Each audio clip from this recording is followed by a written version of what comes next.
Steve, I've left the time. You hear I was having so much fun. It's 1:05. I'll remind folks that we are recording. I will try to cut out personal health information. I'm going to mute all and do this quickly and turn it over to Steve. Thank you. Thank you, Cecil, and welcome everyone. I hope we still have a few more people to join us. We're counting down now. I think I have 5 meetings counting today until Jeff Norris takes over. So we are we're ramping up for a new year. Let's see. Wells Greeley's on here. He has a birthday today. And the other birthday girl, Heather, is not with us yet. Maybe she will yet join us. So happy birthday, Wells. Did you say the other birthday girl? Wells. Well, the birthday girl, who is Heather Gates. We're a diverse group. Let's see, any concerns we need to pass along for Karen's invocation?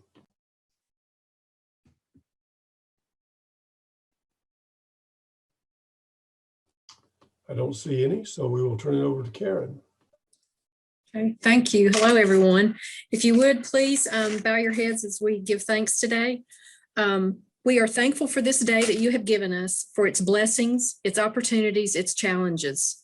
May we appreciate and use each day that comes to us. We pray for strength and guidance for each day as it comes, for each day's duties, for each day's problems. May we be challenged to give our best always, and may we be assured of your presence with us. Amen. Thank you, Karen. And General LaFontaine will do our pledge and 4-way test. I pledge allegiance to the flag of the United States of America and to the republic for which it stands, one nation, under God, indivisible, with liberty and justice for all. And the 4-way test of the things we think, say, and do. It's not coming up. Sorry. Is it the truth that it's not coming up? Is it fair to all concerned that we can't see it on the screen? Will it build goodwill and better friendships if Cecil doesn't get it on?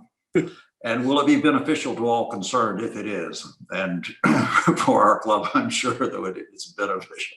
Cecil, thank you for this opportunity. Thank you, Ed.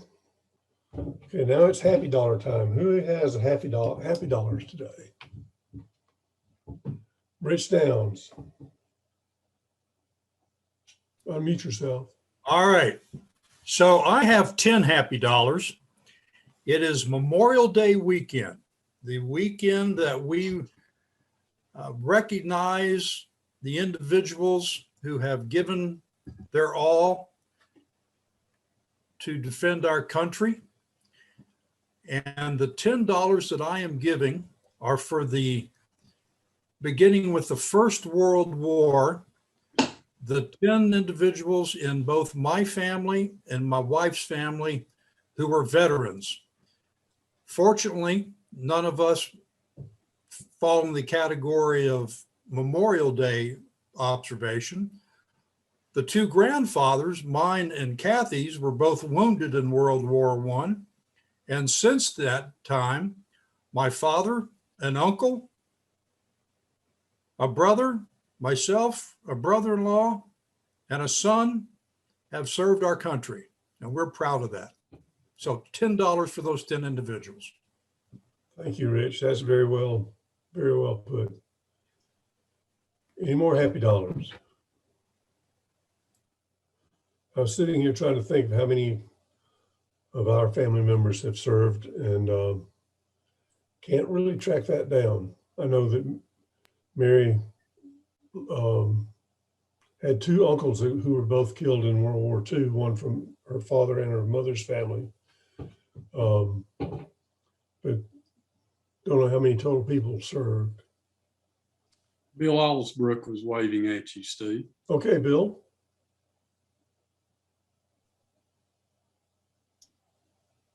Okay. I contribute $18 today. My granddaughter is celebrating her 18th birthday today. And yes, that makes me feel very old. Well, join the club. Paul Irvin. I have $5 for Bill Osbrook's grandson who's getting married in about a week or two. Isn't that right, Bill?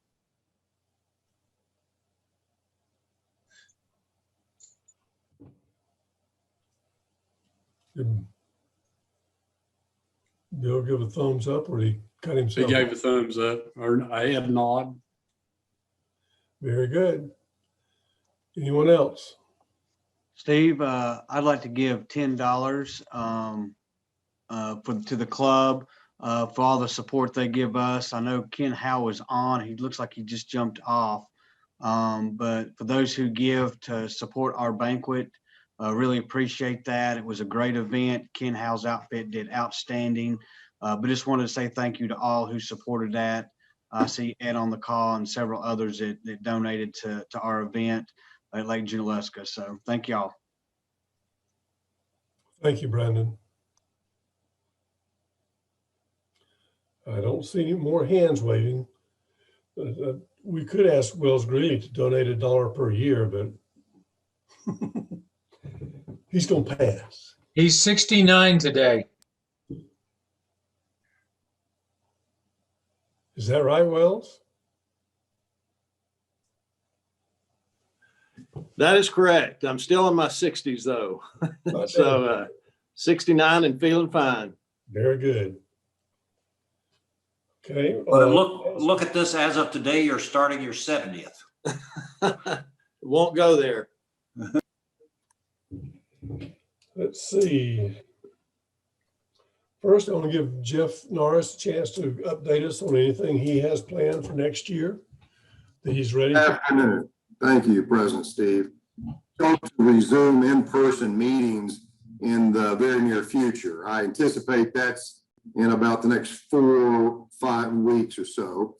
And hopefully we will inaugurate getting back together again with a banquet at Lake Junaluska.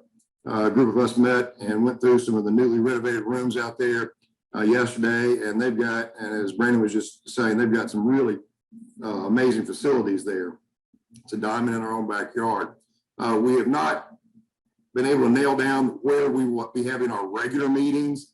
We hope to do that as soon as today, but we will let you know as soon as possible and what the arrangements will be for food and how that will take place after the board has a vote, hopefully in the next several days.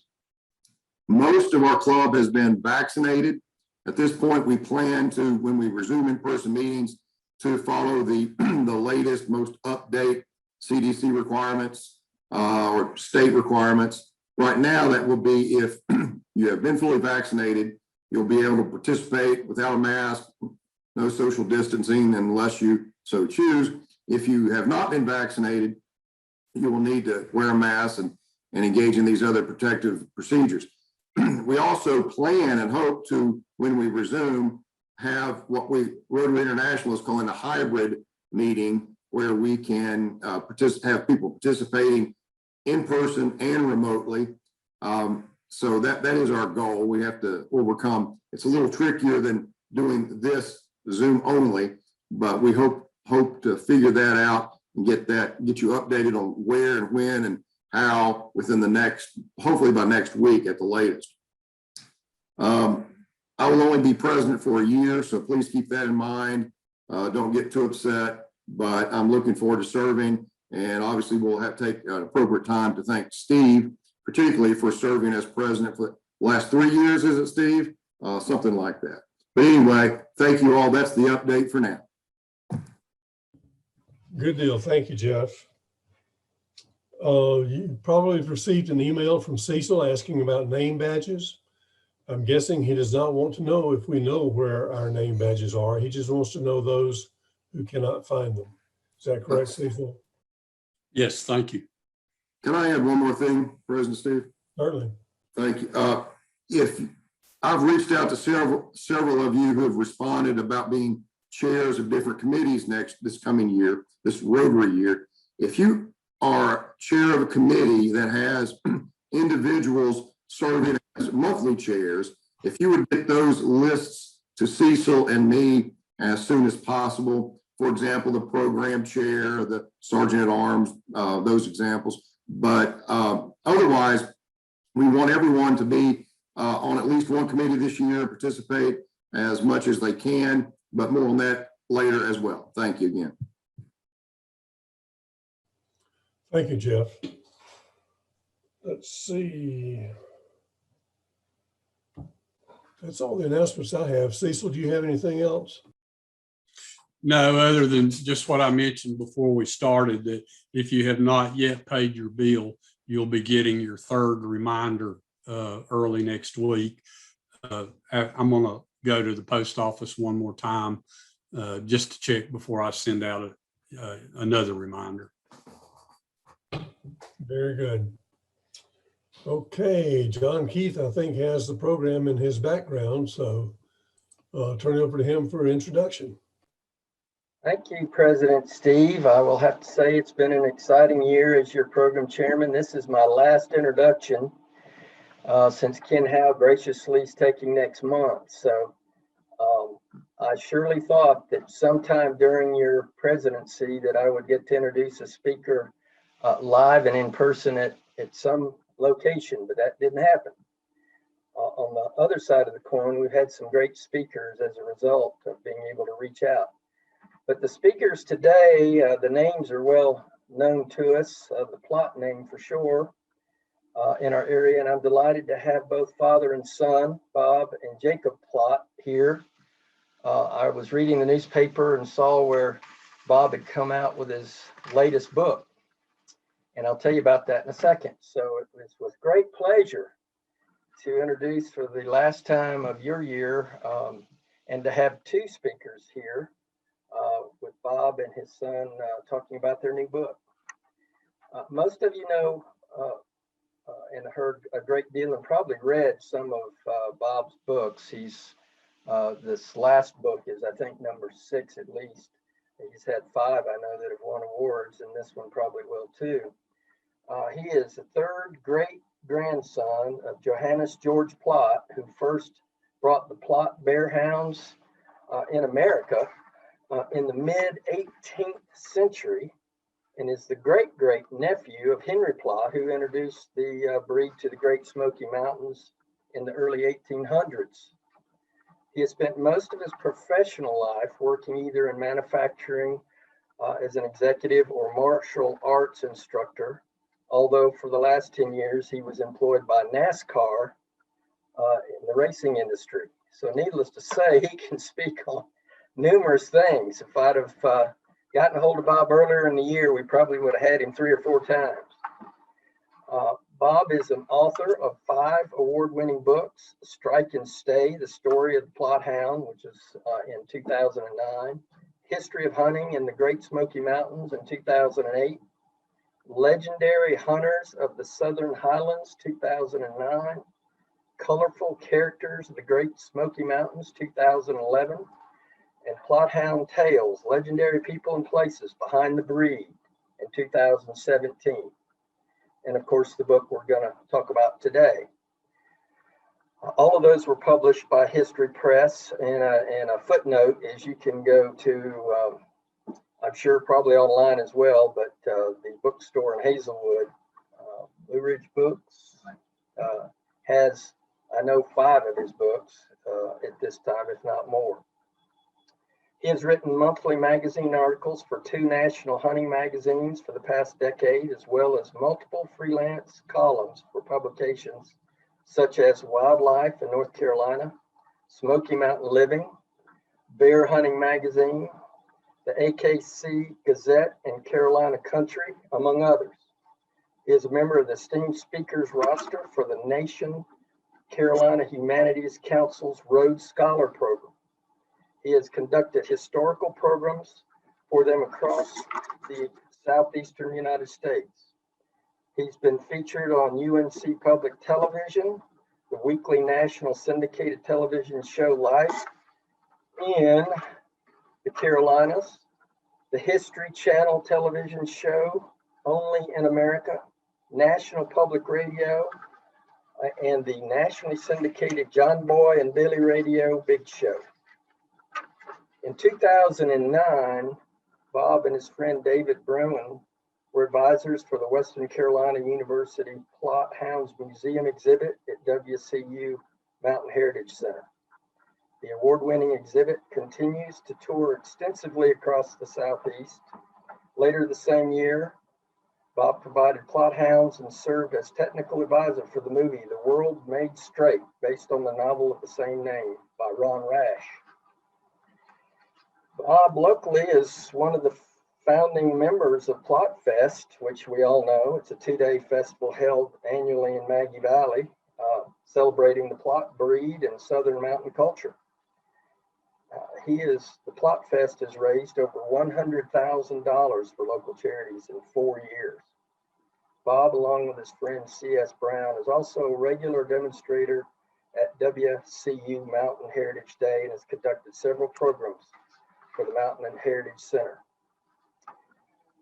Last but not least, in 2016, Bob was awarded the Order of the Longleaf Pine Award by the Governor of North Carolina. As you may know, it is the most prestigious award given to civilian citizens of the Tar Heel State. Previous winners include, among others, Doc Watson, Balsam Range, Billy Graham, and Andy Griffin. He's a member of the North Carolina Folklore Society, the National Storytellers Association, and the Southeastern Outdoor Press Association. And in 2017, he was added to the Traditional Artist Directory of the Blue Ridge National Heritage Area. He and his family continue to raise family Plott hounds at their Plott Ridge kennels near Eufaula, North Carolina, which an update on that is he's recently moved to Silva, which is why they're sitting here today. So we have them back in our area. Now on to today's program. It is a tale, and the book is Smoky Mountain Railways, and it's a tale filled with tragedy, heroism, brains, blood, sweat, tears, nitroglycerin, and humor. Local authors Jacob Morgan Plott, his son, and Bob tell the story of the line that refused to die. Jacob is a lifelong train historian, especially trains from Southern Appalachians, and a renowned train photographer, as well as a NASCAR and country music historian. He was featured on national public television at the age of 5 discussing trains. Without further ado, I'm excited that we have them both here today. I'm going to move and let them sit up front, that he's going to tell us about his most recent book, Smoky Mountain Railways. And obviously we could talk to him on about 6 or 7 other topics, but the introduction's the longest one I've given of the year, but I couldn't delete any of that material. So please help me give a warm Waynesville Rotary welcome to Bob and Jacob Plott. Down there, Bob, and Jacob, I'll move that other chair you down next to you. All right, thank you. Get it. There you go. All right. Slide in there, buddy. All right.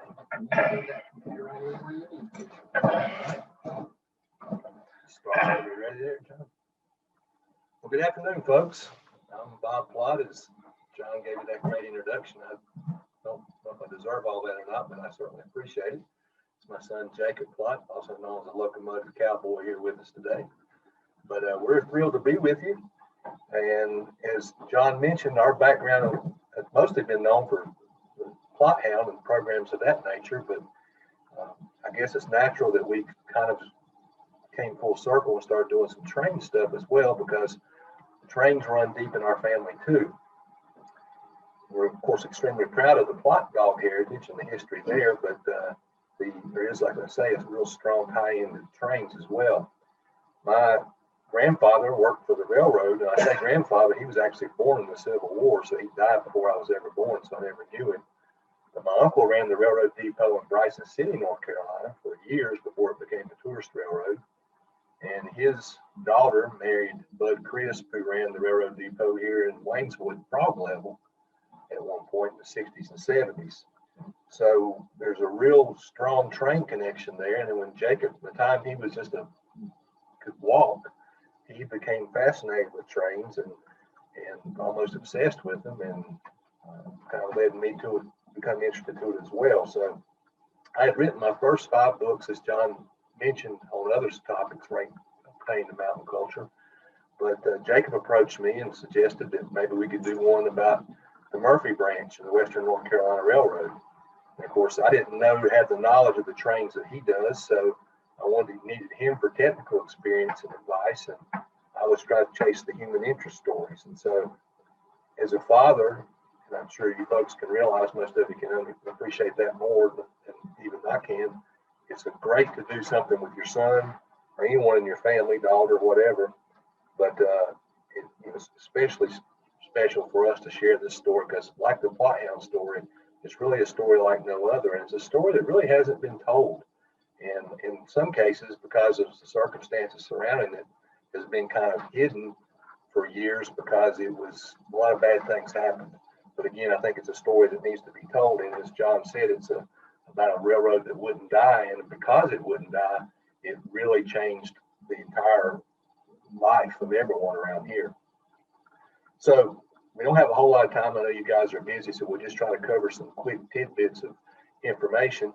But the Western North Carolina, in the early days, in the 1800s, while the rest of the country was already evolving, it was still much like the 18th century in many ways. It was very much like a pioneer culture. I think, Jacob, there was the Cherokee had a word for this, a term for this area, didn't they?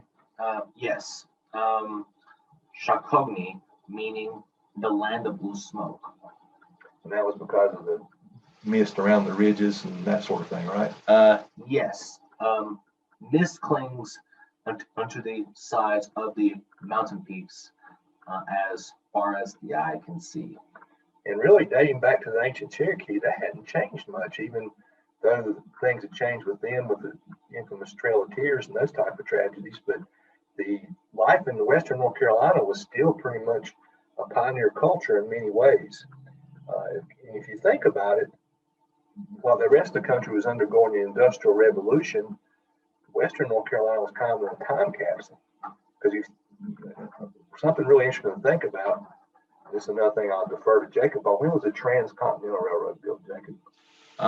Well, the first Transcontinental Railroad was completed on May 10th, 1869 at Promontory Point, Utah. And what was the significance of that? Across the entire United States, it's the first time the railroad connected the East Coast with the West Coast, right? Right. What were the 2 companies that worked on that? There was the Central Pacific, which built out of Sacramento, California, and the Union Pacific, which built out of Omaha, Nebraska. And both railroads met in Promontory Point, and the last spike hammered in was a golden spike. Right. Now, you might wonder, what are we talking about something like that? What's that got to do with the Smoky Mountain Railway? Well, we illustrate this because to tell you that, keep in mind that literally in 1869, you could literally take a train from the East Coast to the West Coast, from Philadelphia to San Francisco, but you couldn't take a train from Manteo to Murphy. As a matter of fact, the furthest the train went at that time in North Carolina was to Morganton in 1855. And that was the time that the Western North Carolina Railroad was first chartered. So think about that for a second. 6 years before train service even reached Old Fort, North Carolina in 1875, you could already take a passenger train or ship freight completely across the United States. But you couldn't take a train across the Tar Heel State, and it left the Western North Carolina really landlocked. I mean, there was no way to do commerce, trade, passenger shipments, anything else. And if you think about it, Asheville at that time was a dusty crossroads with less than 1,800 residents.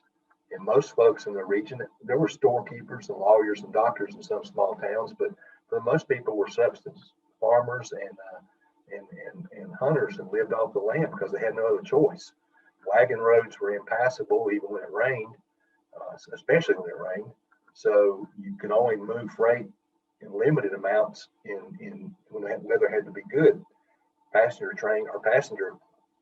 travel had to be done by stagecoach. The Civil War, of course, only made a bad situation even worse. What railroads did exist in the Piedmont were already torn up and completely destroyed or captured during the Civil War. So that was another big problem. But after the war, a group of ex-Confederate officers that we refer to as the Super Six, actually only 5 of them were Confederate officers, had become very good businessmen and engineers and politicians at that time. And they grouped together to form the Western North Carolina Railroad. As I said before, it had been first chartered in 1855, but really didn't come into play until 1871. And by that time, the tracks had reached Old Fort, what's now called Old Fort, wasn't called Old Fort then. So the Super Six that we refer to, Will Thomas, who was the first white chief of the Cherokee, he was part of the original charter group. Then you had Governor Zebulon B. Vance, or wasn't the governor then, but Zeb Vance, A.B. Andrews, Thad Coleman, James Wilson, and later young Will Sandlin, who wasn't a Confederate officer or much younger than them, but those 6 individuals really played a major role in the completion of the railroad. But it came at a terrible, terrible cost. When the railroad reached Old Fort in 1871, they were basically bankrupt, and they didn't know how they were going to continue to work on it or provide labor for it. So Governor Curtis Brogdon, who was governor at that time, decided to use convict labor for it. It was a pretty controversial decision. They decided that they could use convicts. It was cheaper to work them than it was to let them stay in Raleigh. And so they moved them to Old Fort and started building convict camps all along the line as they progressed west. And it was really legalized slavery is what it came down to, because most of these people were not guilty of anything more than being black in a lot of cases. And in some cases, they were just vagrants. Now, there were some hardened criminals, but for the most part, it was just legalized slavery, tragically. But it was interesting, and you can appreciate this today with the state of politics that we see today.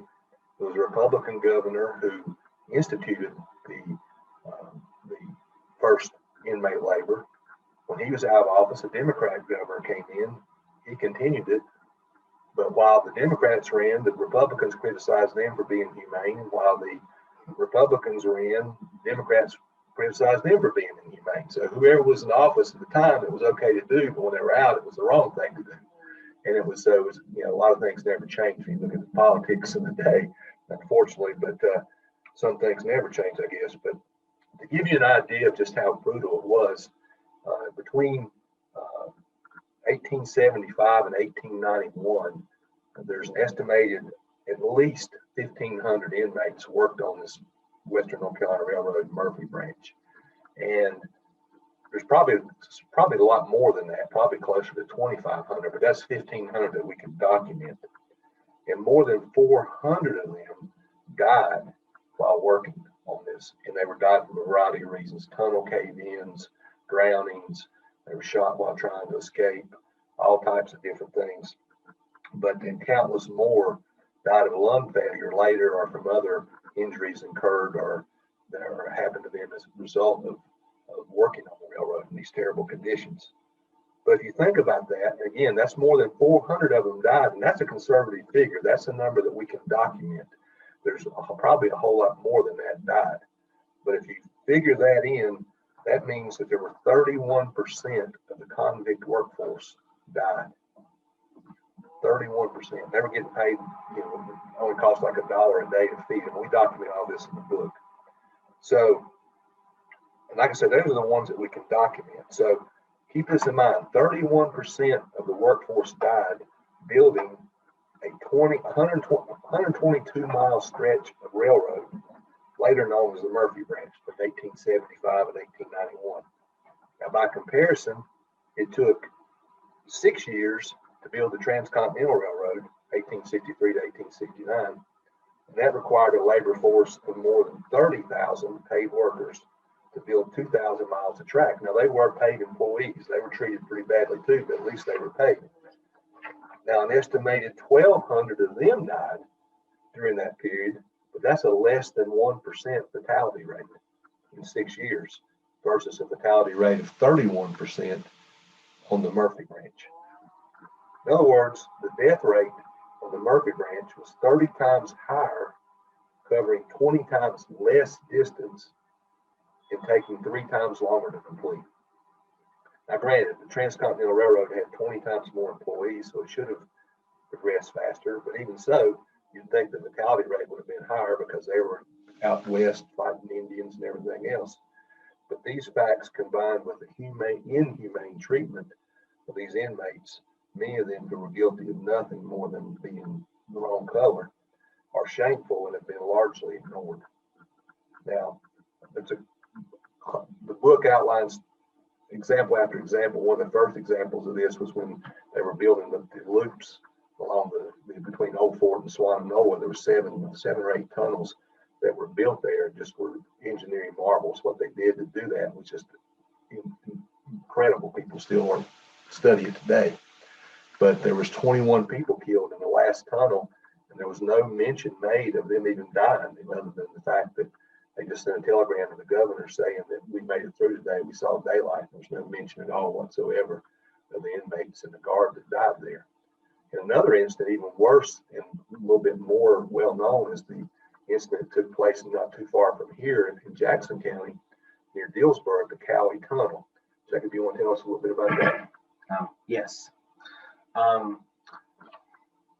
During the construction of Cowie Tunnel west of Dillsboro, 19 convicts who were camped on one side of the river were trying to get to the construction on the other side of the river using a flatboat that was hooked to a cable.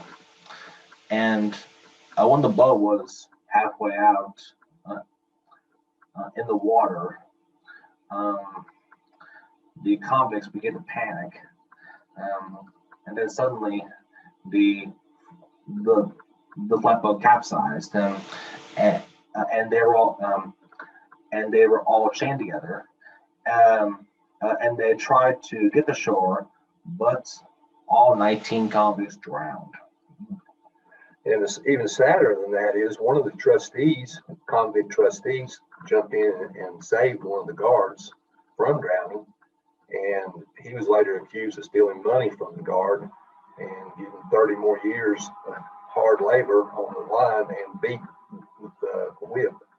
And this was common. I mean, this happened all the time. So it was just tragic on so many levels.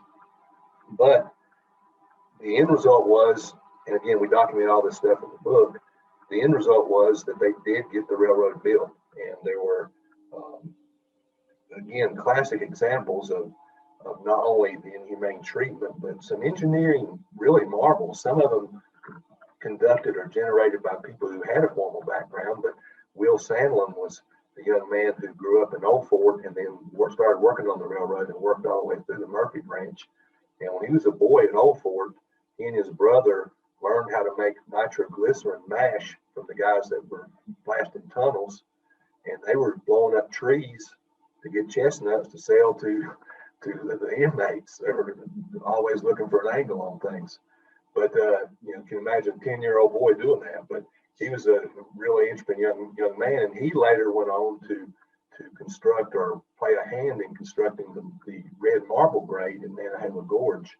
And a lot of people don't know that 2 of the 3 highest railroad grades or steepest railroad grades in Eastern America are on the Murphy branch, the red marble grade and the balsam grade, right, Jacob? Yeah. The Saluda grade's over near Tryon, and they say it's the steepest one, but depends on what type of engine you're talking about. But so just building those grades was an amazing achievement. But to give you an idea of how much this changed, by 1891, the railroad had reached Murphy. So from 1875 to 1891 to go that 128 miles from Old Fort to Murphy. And the resulting changes were hard to believe. I mean, to give you an idea, and you folks in Haywood County here can appreciate this more than most, Canton, for example, went from being non-existent in the late 1800s, late 1880s, to being a home of 6,000 residents and 98% increase in population, in the home of one of the largest pulp mills in the United States. Asheville had fewer than 2,000 residents in 1861, but by 1900 was the third largest city in North Carolina. And at one point, there were 27 stations stretched along that 128-mile branch or stretch of the Murphy branch. And some of them are no longer today. Some of them are under Fontana Lake. Some of them have disappeared for various reasons. But also some of them are the results of towns today. Waynesville was much bigger because of the railroad.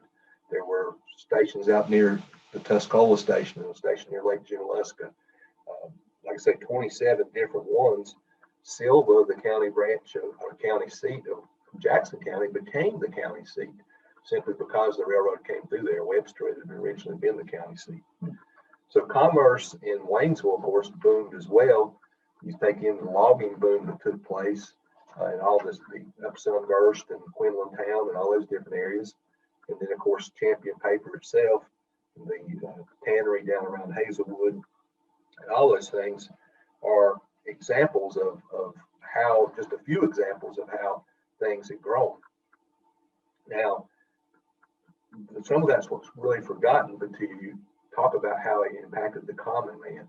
And I had the opportunity to interview a gentleman by the name of Billy Jean Gibson that lives over in Jackson County. And Mr. Gibson is 98 years old now and still very, very sharp and still farms and has a 138-acre farm over there.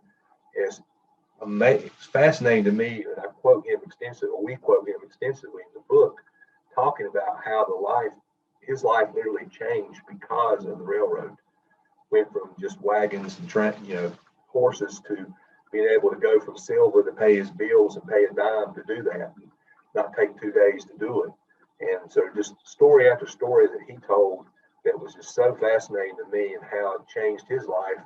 And later some of his relatives went to Detroit to work, went to Washington State to work. And later when World War II occurred, he shipped off on the train too. So he said, during his lifetime, he's seen everything from horse and buggies to people landing on the moon to atomic war or nuclear bombs when he was in Japan and during the war, and how the train had played such a huge part in most all those things.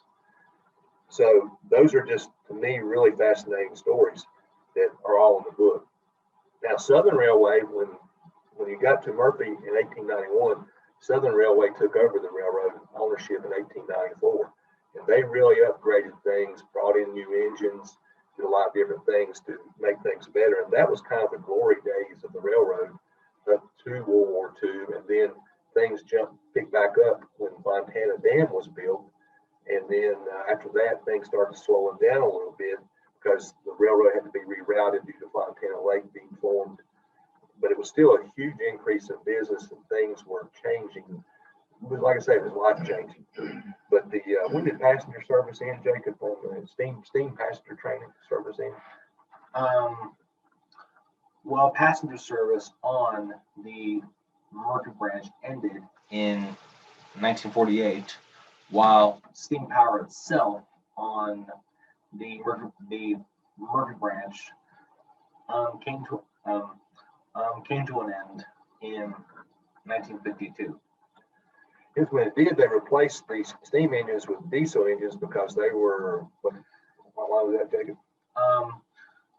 Because they were cheaper to operate and cause less pollution. Okay. So, as Jacob said, by the late 50s or early 50s, steam engines had stopped running on the Murphy branch. It was all diesel by that time. But things continued to kind of deteriorate. People had cars, trucks, road systems were getting better. Trains weren't as necessary as they had been before. So By 1988, Southern Railway was giving, or had really decided just to tear the line up and sell it for scrap. They weren't even going to run the railroad in this area anymore. Interestingly enough, the gentleman I mentioned earlier, Billy Jean Gibson, his son, Bill Gibson, was a director of the Southwest Planning Commission for about 30 years. And Bill led a group of local politicians, Republicans and Democrats, working together in a bipartisan effort to find a way to save the railroad. And so they tried all types of different things, tried all types of funding. They negotiated a deal with Southern to purchase it, but they needed to find a buyer or some way to make it work. And so they decided to go with a tourist railroad. And the first owner of that railroad was who was the executive? Malcolm McNeil. Tell me a little bit about him. Or tell me about the operation of the railroad when it first started. The name of the operation was the Great Smoky Mountains Railway. And they first started with two diesel locomotives, one from the Union Pacific and the other from Burlington Northern. And they later acquired a former U.S. Army 1942 Baldwin built 280 consolidation type steam locomotive, number 1702, from a Nebraska tourist line in 1991, and they restored the locomotive, and number 1702 entered service on the Great Smoky Mountains Railway in 1992. That's great, and it's still operating today, right? 1702 is, yes, it is, and it is featured on the cover of the book too. Yeah, Jacob took all the photographs for the book, to all the current photographs, the historical photographs were obviously taken earlier. So the tourist railroad was saved because of that. But now later on, they had another resurgence when another company bought the Great Smoky Mountains Railroad, right? Yeah. Tell us a little bit about that. It was a organization called American Heritage Railways, which is run by Alan C. Harper, who also owns the Durango and Silverton Narrow Gauge Railroad in Durango, Colorado. And under their leadership, they further enhanced the services there. They started running different routes. They started doing a Polar Express. It's now become one of the most popular tourist attractions in Western North Carolina, and runs pretty much year round. It's just a little short break in the winter where they don't run, but they do all types of different excursions and different things too. Thomas the Tank Engine stuff and all sorts of things. So they've become extremely popular. They're restoring or have plans to restore another engine that was originally on the line, right, Jacob? Right. Yes. The steam locomotive that they plan on restoring is Southern Railway number 722, and that locomotive also has the distinction of pulling the last steam-powered freight train on the Murphy branch in 1952. All right. So today, that obviously tradition continues. They're still expanding and hopefully going to get that train rebuilt. And the Murphy branch is mostly a tourist railroad. They still do some light freight service. And the state commissioned a study in the past few years trying to determine if they could actually start the whole thing over again and run freight from all the way from Asheville to Murphy on the Murphy branch. But that's still being up for discussion right now, and they're trying to determine the financial viability of doing that. So it's not sure what's going to happen there, but at the very least, the Murphy branch was saved thanks to these tourist railroads, and obviously will continue for many generations to come due to their popularity. And so we're really excited about that. We're excited to see that, as we said, that's the line that wouldn't die, despite so many different times where, as you'll see in the book, the railroad was almost bankrupt, was sold, rebought, almost scrapped, and it's still kicking today thanks to a lot of mountain ingenuity and stubborn hard work. And so we were real proud to tell that story. And of course, the story did come at a terrible cost too. But no matter what the future holds, the Western North Carolina Railroad has a story like no other. There's no other railroad around that's got anything similar to that. And it's a story that needs to be told and deserves to be told. And I was just really thrilled to be able to tell that story with my son and to help inspire me to do that and help inspire us to write it and share it with everybody else. So we appreciate you guys having us here today. We hope to come back and join you sometime when we can do it in person and maybe talk about some other things too. But we appreciate John inviting us and again, appreciate you folks having us here today. Bob, we'll open it up for questions, but Bob, would you put the book so they can see? Yeah. Hope you can see that. They took that picture there on the 1702 and the one on the bottom there too. And they took the one on the back here. There's a cover of the 1925 Graham County Shay, Logan Road, and another one of another stem there. But that's the Smoky Mountain Railways book, our 6th book. Yes, sir. Questions? I'm sorry, this is Paul. I had a couple of real quick questions. One, congratulations on the honor you've gotten. I believe Richard Reeves got that same honor this year during the COVID, but you should be proud to be a member of the Lonely Pine or whatever they call it. Way to go. There's been several movies that have been filmed. I think The Fugitive and The Swan, which was Grace Kelly's last film at the Lake Junaluska Depot, but The Fugitive and I believe Fellow Americans, which was a funny comedy. Didn't they use that railroad for those films, or is that a different line?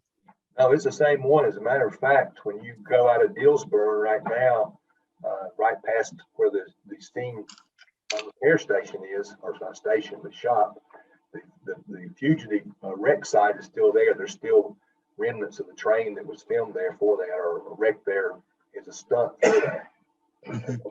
Right, yeah. How long have y'all been doing books now? How many are you been doing books? I've just wondered how that's changed over the years. Well, it's changed a lot. That's a good question. It's changed tremendously. When I first started, my first book came out in 2007, Striking State of the Story of the Plott Hound. And at that time, there was really a stigma at that time. If you couldn't self-publish, if you self-published, it meant that you probably weren't that good a writer, and if you didn't have a publisher to back you. And so I never had even thought about doing it. And George Ellison, who lives in Bryson City, is a really good friend of mine. And he kept pushing me, write a book. And I just kept telling him to shut up, that I didn't know, I couldn't write a book. And I said, what would I write about? And he said, write about what you know. And I said, I'll tell you what, if you can get me a publishing contract, I'll write a book. And I thought that would be the end of it. And 2 weeks later, he calls me and he says, here's your proposal. Let's fill it out and let's get it done. And so I did and got a contract for it, which, contrary to popular belief, at this level, contracts are nothing more than just an agreement to publish. You don't get a whole bunch of money or anything up front. But they did agree to publish it and market it. And that first book came out, and it was an award-winning book. It's still in print. All my books are still in print today. But I'll tell you a real quick side note on it. When I submitted the first draft of the book, being a novice author, I thought that the more pages, the better, right? So I turned in a book that was like, the first draft was like 600-700 pages. And they said, no, 200 pages is what we need. So you got to go back and edit that down. So I did. So, and that was an education as well. But to further answer your question, since that time, self-publishing has become very easy to do and very popular, and a lot of good companies are doing it and doing it well. So there's not that stigma that goes with self-publishing that used to go with it. But Fortunately for me, the History Press has stuck with me. They've published all of our books, including this latest one. And of course, things have changed because now they also do Kindle books and online books. And a lot of people don't want to, you know, especially younger people, don't want to don't have a book in their hand. I love to read a newspaper and love to read a book, still do, but a lot of people don't. But we still do have the opportunity. They do Kindle and, you know, online books and that sort of thing too. So that's changed tremendously from what, you know, in 2007 when the book first came out. I don't even think there were Kindle books at that time. So a lot has changed. Bob, this is Cecil Young. Just a memory to share and a question about a dog, if that's okay. Yes, sir. The memory is my mother used to tell us stories of going from Waynesville to Canton on the train, and it was an all-day trip basically to go visit family that lived down in Willis and Evans Cove. Mm-hmm. So, you know, that would probably have been the mid to late 30s, but that was how they got down to see Uncle Charlie and others in the family. The dog question is in your first book. I learned a lot that I didn't know, obviously, but one of the things that interested me was understanding, which I don't yet, what a cur dog is. Mm-hmm. I had clearly the wrong impression of what a cur was, and I'm wondering if you could clarify that a little bit. Yeah, that's a good question, Cecil. Thank you. That was one of the things that I learned when I put that 700-page epistle together. I grew up kind of the same way. Cur was always associated with, that's a mongrel, mutt, mixed breed dog, when in truth, it's not. If you go back and look, going back to the ancient times of the Celts in Europe, the King of Wales, the Welsh had the cur word, the word cur means key in Welsh. And the dog was highly coveted. It was a purebred dog in Wales, and it was highly coveted, so much so that if the dog died, or if you killed somebody else's cur dog, there were two different levels of compensation you had to pay for. One if it was a herding or hunting dog, and one if it was some sort of other feature. But so those dogs were highly coveted, and then of course when they hear kind of whatever reason, people changed the thought process of, well, it's just an old cur, it's just a mongrel, it's a mutt, whatever. Yeah. But the truth is a cur, and of course now today has changed too, because American Kennel Club, UKC, there is a Kimmer cur, there's American Mountain cur. American Mountain cur looks almost identical to a Plott hound, except it's smaller, and sometimes the ears just a little bit shorter, and sometimes they have bobtails. Thank you. Yes, sir. Let me ask this question. For years, I lived in Boone, and there was great affiliation with Tweetsie.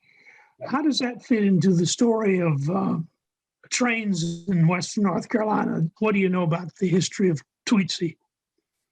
Well, Tweetsie never ran on the Murphy branch, but Jacob can probably tell you a little bit about the Tweetsie itself, because he knows more about that than I do.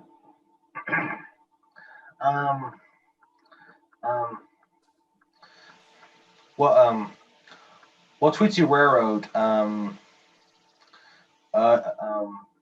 is a theme park based in Long Rock, North Carolina. It was founded in 1957. Using full-size steam locomotives, and one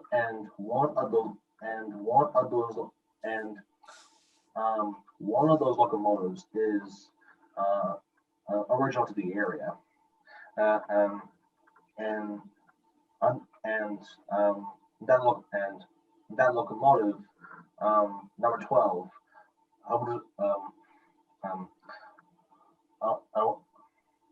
which is a 1917 Baldwin built 460, a 10-wheeler type steam locomotive. Well, it was best known for operating for the for the East Tennessee and Western North Carolina Railroad, which have trackage from Johnson City, Tennessee to Boone, North Carolina. On that railroad, haul trains carrying iron ore from the mines in Cranberry to the steel mills in Johnson City.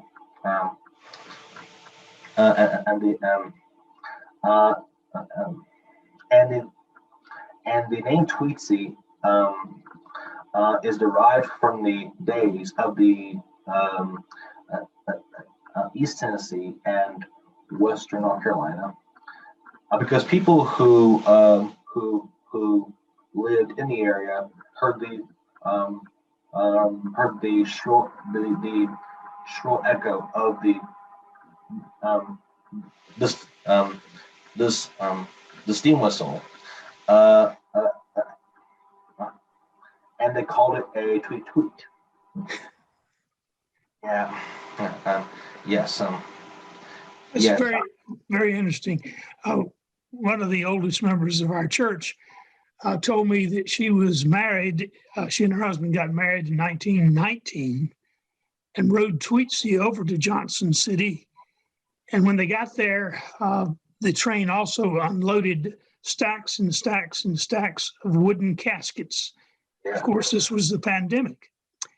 And they turned right around and went back to Boone and forgot about their honeymoon. Well, and as Jacob pointed out, and just as you're illustrating there, for that area, that they had the same impact that Eastern Railroad, or what was the name of it, Jacob? East Tennessee? Yes, the East Tennessee and Western North Carolina Railroad. It had the same impact for that area, connecting Boone to East Tennessee, and like everything that happened here too, a lot of it had to do with the mining or logging, that industry as well, because whenever that came into play, it was more money for the big companies, and of course the trains played a big role in that too. Yeah. Very interesting. Thank you. Thank you. Bob, I have two quick questions. Yes, Is Murphy branch still operational all the way to Murphy? The track is operational. You could run a train on it today, but and they still do some freight over there. The Great Smoky Mountains Railway does run some limited freight, but for the most part, it's not. For the most part, it just runs two routes. It runs the Tuckasegee excursion from Bryson City to Dillsboro and back, and the Nantahala excursion from Bryson City to Nantahala Gorge and back.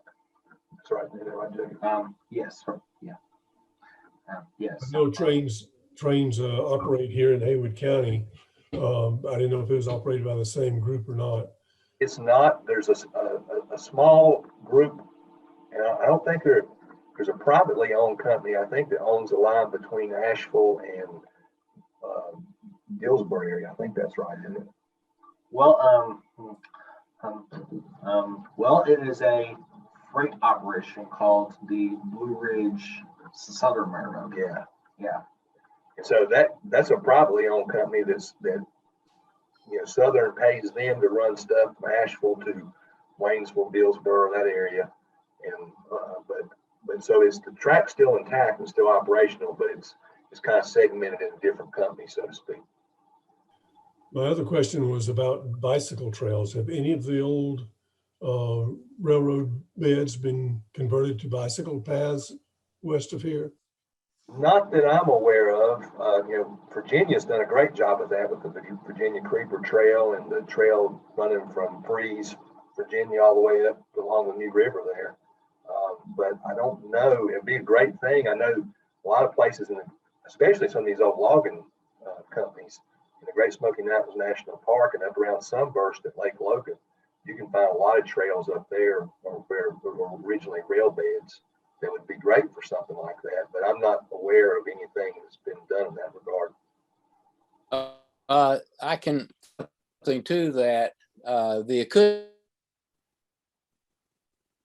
and Brevard to Hendersonville. I'm not sure the route of it, but that property is being transferred to North Carolina Conservancy or something. But anyway, they plan on starting construction on the rails to trail. Oh, okay. Next year is the last information that I got. I did not know that. And they're finding, yeah, they're looking, well, this, I just found out a couple of days ago about that, but they're now looking for a subcontractor to pull up the rails and the ties that are currently exist there.